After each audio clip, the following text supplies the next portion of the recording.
Coke 7 up ইহুদিদের পণ্য না খাইয়া একটা ডাব খান, এগুলো জম্মের মতো খাবেন, হার্টের ভিতরে করোনারি আর্টারি গুলি চর্বি দিয়া ব্লক হয়ে যাবে। এই বেলা ভাই মদ খেয়ে নাও, কাল নিশীতের ভরসা কই, চাঁদনি জাগিবে যুগ যুগ ধরি, আমরা তো আর রব না সই, জম্মের খাওয়া খাও। আর আল্লাহ কয় কুলু আত্তাবাত্তাউ, খা জম্মের খাওয়া। তাই ঘুষের টাকা দিয়া বড় বড় পাঙ্গাস খায়, খাসির চর্বি খায়, পেট খান ফুলতে ফুলতে 2 খান তরমুজের সাইজ হয়ে যায়। কিছু কিছু লোক দেখা যায় বেল পড়ছে, বেল্টে কান্দে যে আল্লাহ ফাটিয়ে যাই কখন। হালাল খান, বড় বড় পাঙ্গাস খাওয়া বাদ দেন, যা বেতন পান এ দিয়ে পাঙ্গাস কেনেন কেমনে? বিশাল পাঙ্গাসের চর্বি, খাসির চর্বি, এগুলো জম্মের মতো খাবেন, হার্টের ভিতরে করোনারি আর্টারি গুলি চর্বি দিয়ে ব্লক হয়ে যাবে, 2 দিন পরে অ্যানজাইনা শুরু হবে, হার্টের বেদনা, তারপরে বাইপাস অপারেশন।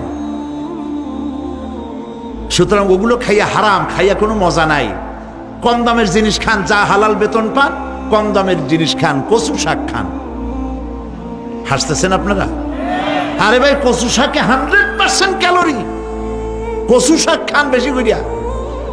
বিদেশি আপেল, আপেল তো আমার দেশে হয় না, বিদেশি আপেল বেশি না খাইয়া দেশের পেয়ারা খান, 2টা আপেলের সমান 1টা পেয়ারা।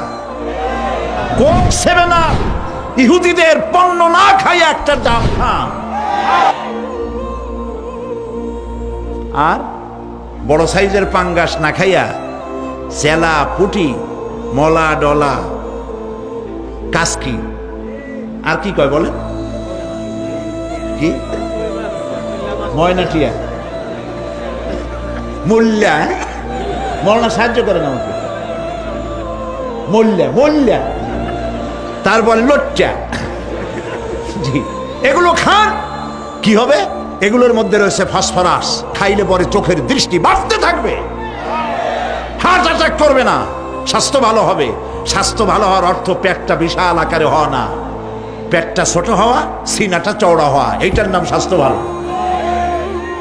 সেই জন্য আল্লাহ রাব্বুল আলামিন এই পৃথিবীতে মানুষগুলিকে সুন্দর করে সৃষ্টি করে তার খাওয়া, চলা ফেরা, ওঠা বসা সব কিছুকে একটি নিয়মতান্ত্রিক পদ্ধতিতে পরিচালিত করেছেন। এটা বুঝলে পরে কল্যাণ, না বুঝলে অকল্যাণ।